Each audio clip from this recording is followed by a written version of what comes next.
Well, it's always a little bit different, I guess, preparing for the under-21 sides. How much information do you have at your disposal when it comes to checking Arsenal out and knowing exactly what you're going to be facing? Yeah, we've got the information that we need in terms of obviously it's not the first game they've played in the tournament, so that helps. The team against Northampton will give us a bit of an idea. But we've also got the under-23 games, the games they've covered anyway. So we've got a fair idea of what they're going to do. Yeah, and I guess typically with these teams, you expect them to be technically very good?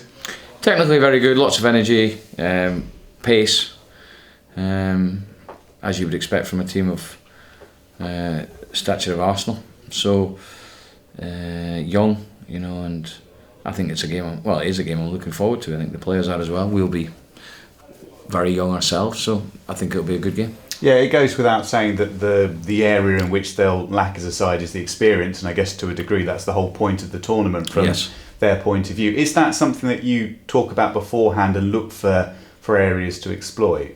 No, we've worked on today as we would any other game in terms of how we want to play against what we think, the system they have played, both attacking wise and defensively, and the physicality thing doesn't really come into it too much. You've got a different in terms of how quick they'll move the ball, how good they are in tight areas, they'll be quicker. So those three areas we have to make sure we deal with. Yes, perhaps set piece wise and things like that, you're not going to have the height, but still you would imagine it'll be quality in whatever comes into the box. So look, they're good players. There's no getting away from that.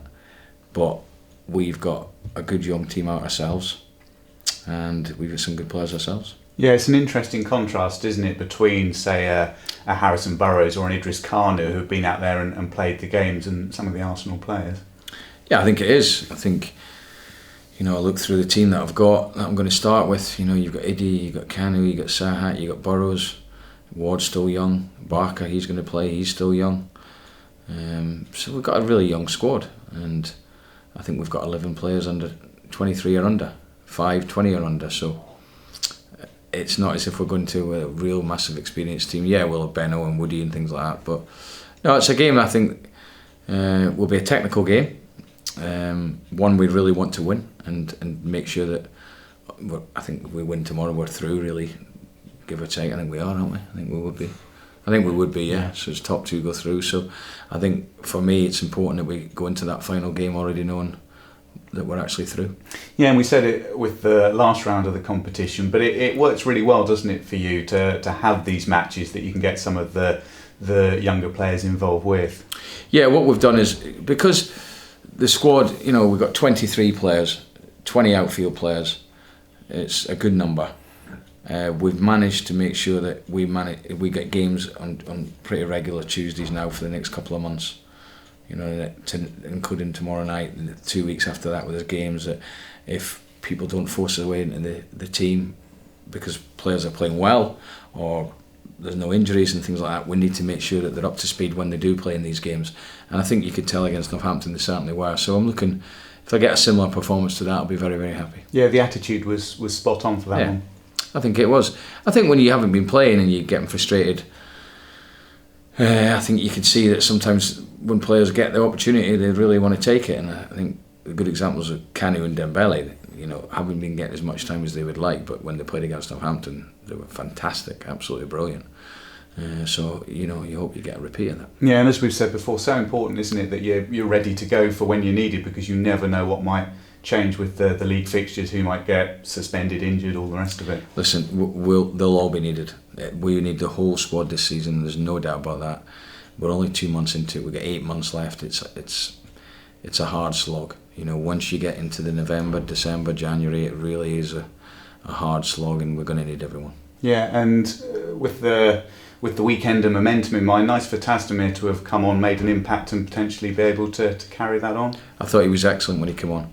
I really pity that we didn't score from one of the opportunities created. We should have scored it, both, but at least one. He's a very good player. Yeah, he's strong. He can get a goal. He can set up players, as you've seen on Saturday. He's got good vision. He's only a kid. I've been absolutely delighted with him. I think he's got a real bright future, the boy. Yeah, and Woodyard back at the weekend as well. And I guess one of the big things for him is that he kind of does exactly as he says on the tin. You always know as a bare minimum what you're going to get from him. Absolutely, and Woody's was in a position where he started the season. It didn't quite work out in terms of the balance, and wasn't all his fault in terms of how I set the team up to start the season. We've got a better balance to us now, we feel, and you know, Woody can still play if we play the diamond, for example, on the right of a diamond, and that's what he did when he came on Saturday and did fine and did well actually. He's a different type of midfielder, and one again we go back to those 3 months I've mentioned. A type we'll need, and it's up to him to try and force himself back into the team. Yeah, and I don't really mention this with Christie's error at the weekend in mind, but it's now a good time to give one of Aaron Chapman or Conor O'Malley a game. Yeah, but Christie's going to play tomorrow. He wants to play, and I think he wants to get that out of the way, and I have no issue with that.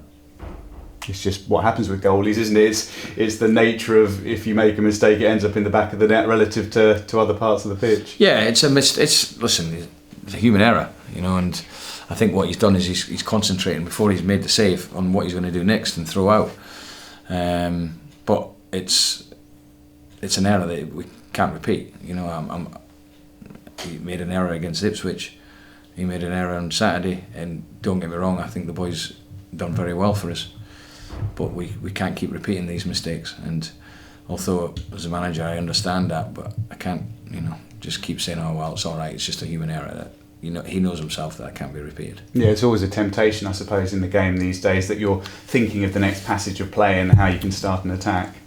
Yeah, I seen a very similar mistake in the Sheffield United game, and the boy Henderson did exactly the same really against Liverpool. It happens, and unfortunately for us, it didn't have a bearing on the result as opposed to Sheffield United. But I think it's something we don't want to see. Is Nathan Thompson the only player ruled out? It's touchwood at the moment.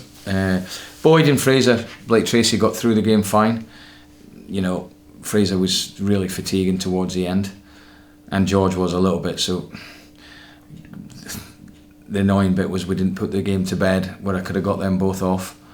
I did think about putting Butler on, but it got to the stage where Woody came on and Serhat came on, and I think it got to where it was really only 5 minutes to go, and sometimes as a sub, with 5 minutes to go, it can be really difficult to so I stayed with them, and fortunately nothing happened with the both of them.